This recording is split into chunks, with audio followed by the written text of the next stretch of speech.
Star Trek Enterprise Season 4 Finale, and why fans still hate Captain Archer's final episode explained.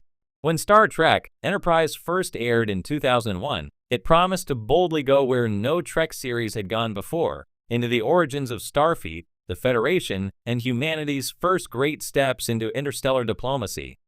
Set a century before Kirk and Spock, the series put Captain Jonathan Archer Scott Bakula at the center of history, showing how humanity struggled, stumbled, and ultimately grew into the respected member of the galactic community we know from later shows.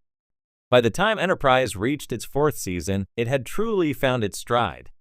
Gone were many of the awkward early storylines, replaced by carefully constructed multi-episode arcs that tied directly into Star Trek lore, augment experiments that connected to the original series, Vulcan internal conflicts that explain their eventual cultural path, and a stirring prelude to the Romulan War.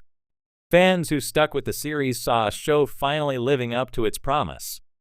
Which is why its finale, These Are the Voyages, remains one of the most infamous and despised episodes in all of Star Trek.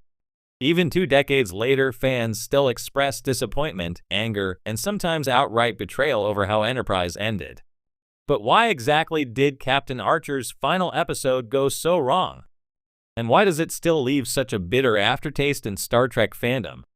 The finale that wasn't really Enterprise's finale, These Are the Voyages, aired on May 13, 2005 as Enterprise's series finale. Written by Rick Berman and Brandon Braga, the longtime showrunners of the Star Trek franchise throughout the 1990s and early 2000s, it was billed as a Valentine to the fans. Instead, many saw it as a funeral dirge for a show that had finally hit its stride only to be cut down too soon. The biggest problem? The finale wasn't really about Captain Archer and his crew at all. The episode takes place 6 years after the events of Season 4, with Archer preparing to give a historic speech at the founding of the United Federation of Planets. On paper, that sounds like the perfect ending, the culmination of the entire series' premise, tying Archer's journey into the grand legacy of Starfleet. But the writers chose to frame this moment through a bizarre storytelling device. Commander Riker and Counselor Troi from the Next Generation using the holodeck to recreate these past events. That means the episode wasn't about Archer's final mission. It wasn't about the payoff to 4 years of storytelling.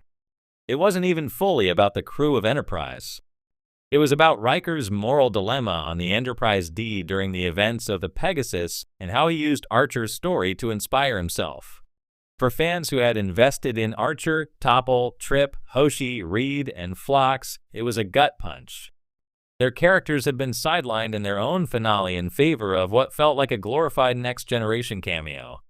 Trip's death, the most unnecessary sacrifice. If sidelining the main cast wasn't bad enough, the finale also delivered one of the most frustrating character deaths in Star Trek history. Commander Charles Trip Tucker III, played with warmth and charm by Connor Trinneer, had been the emotional heart of Enterprise. His relationships with Archer and Topol provided some of the most compelling arcs in the show. But in the finale, Trip is killed off in a shockingly clumsy way, sacrificing himself to save Archer from 2 generic intruders who threatened the captain in a corridor. Fans were outraged.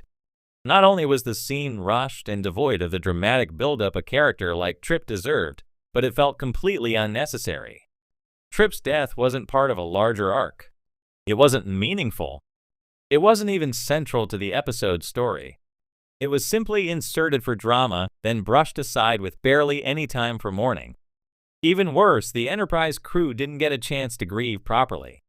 Because the episode was framed around Riker and Troi, the aftermath of Trip's sacrifice was almost entirely ignored. For a character who had been so vital to the series, this lack of closure felt like a betrayal. Archer's speech that fans never heard. If there was one saving grace to the finale's premise, it was supposed to be Captain Archer's big speech. After all, the entire series had been building toward the formation of the Federation.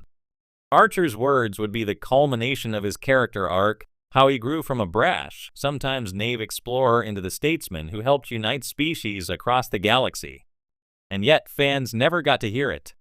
The episode cuts away just as Archer steps up to the podium, choosing instead to end on a montage of Enterprise ships across the franchise timeline. While the montage was a nice nod to the legacy of Star Trek, it came at the cost of the single most important moment in Archer's journey. After 4 seasons, his final defining act was denied to the audience. Why fans still hate the finale? There are plenty of bad Star Trek episodes, but few finales are as universally loathed as "These are the voyages." The reasons boil down to 3 main points. 1. It wasn't about Enterprise. By centering the story on Riker and Troy, the finale effectively turned Enterprise into a footnote in someone else's story. 2. Trip's death was cheap and meaningless. A beloved character was killed for no reason, robbing fans of both closure and a satisfying ending. 3. Archer's arc was left unfinished. His speech, arguably the single moment that justified the series' existence, was withheld. For fans who had stuck through the show's rocky start, enjoyed its stronger 4th season, and dreamed of a finale that would properly set the stage for the Federation, the result was devastating. What the finale should have been. Part of the reason fans remain bitter is because the potential for a great ending was right there. Season 4 had already laid the groundwork.